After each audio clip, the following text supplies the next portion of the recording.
नमस्कार, आप देख रहे हैं मुंबई तक। मैं हूं कमलेश सुतार। पूरी दुनिया में इस वक्त कोरोना बीमारी का इलाज ढूंढने के लिए जद्दोजहद चल रही है और इसी बीच ब्रिटेन से एक ऐसी खबर आ रही है जो आप सबका हौसला बढ़ा सकती है। हम बात कर रहे हैं डेक्सामेथासोन इस दवा की।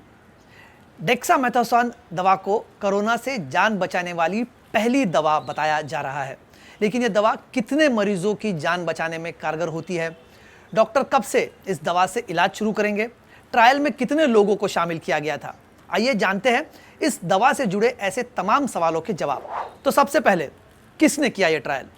डेक्सामेथासोन दवा का ट्रायल ब्रिटेन में ऑक्सफोर्ड यूनिवर्सिटी की ओर से किया गया। कोरोना वायरस का इलाज ढूंढने के लिए यूनिवर्सिटी द रिकवरी ट्रायल नाम से कई दवाओं का ट्रायल कर रही है। ट्रायल के दौरान करीब 2000 लोगों को यह डेक्सामेथासोन दी गई थी। दूसरा अहम मुद्दा, इस दवा से कितने मरीजों की जान बचती है?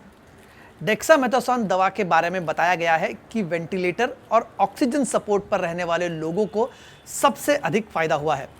हल्के लक्षण वाले लोगों को इससे फायदा नहीं हुआ।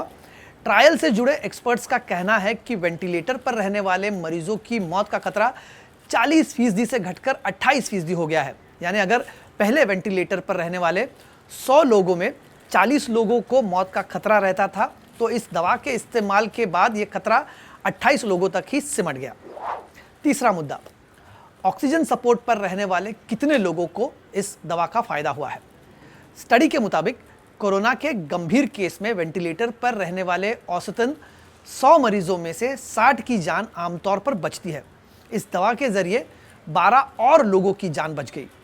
वेंटिलेटर पर रहने के बावजूद कुल 72 लोग ठीक हो गए। इसे ऐसे भी समझ सकते हैं कि वेंटिलेटर पर मौजूद अगर 8 लोगों को यह दवा दी जाए तो एक ऐसे मरीज की जान बचेगी जो बिना इस दवा से जीवित नहीं रह सकते थे। वहीं इस दवा से ऑक्सीजन सपोर्ट पर रहने वाले मरीजों की मौत का खतरा 20% कम हो जाता है। अगला मुद्दा, इस दवा का कैसे होगा इस्तेमाल? ब्रिटेन के एक्सपर्ट्स का कहना है कि दवा की हल्की खुराक से ही कोरोना से लड़ने में मदद मिलेगी। रिसर्चर प्रोफेसर मार्टिन लैंड्रे ने कहा कि जहां भी उचित हो, अब बिना किसी देरी के हॉस्पिटल में भर्ती मरीजों को यह दवा दी जानी चाहिए, लेकिन लोगों को खुद ये दवा खरीदकर नहीं खानी चाहिए। हम फिर से बता दें कि लोगों को यह दवा खुद से खरीदकर नहीं खानी चाहिए। ब्रिटेन ने ट्रायल का रिजल्ट सार्वजनिक होते ही कोरोना मरीज पर इस दवा के इस्तेमाल की इजाज़त दे दी। WHO ने भी ट्रायल के रिजल्ट को शानदार बताया है। अन्य देशों में भी इस दवा से जल्द ही इलाज शुरू हो सकता है। अब आते हैं अगले मुद्दे पर, क्या पहले से कई देशों के पास मौजूद है यह दवा? जी हाँ, यह दवा दुनिया भर में उपलब्ध है। भारत में भी यह दवा उपलब्ध है। यह दवा टैबलेट और इंजेक्शन दोनों ही रूप में मरीजों को दी जाती है। भारत में दवा की प्रमुख वेबसाइट्स पर भी यह उपलब्ध है। और अब अगला और अहम मुद्दा, कितनी पुरानी है डेक्सामेथासोन दवा? तो इस दवा का इस्तेमाल 1950 के दशक से ही किया जाता रहा है। अस्थमा सहित कई अन्य बीमारियों में डॉक्टर ये दवा देते रहे हैं। इस दवा का इस्तेमाल पहले से इन्फ्लेमेशन घटाने के लिए किया जाता रहा है। पिछले कुछ दिनों में रेमडेसिविर दवा की चर्चा हो रही थी। ICMR ने भी इस दवा के इस्तेमाल की अनुमति दी है। डेक्सामेथासोन दवा रेमडेसिविर दवा से सस्ती भी है और भारत में आसानी से उपलब्ध भी है।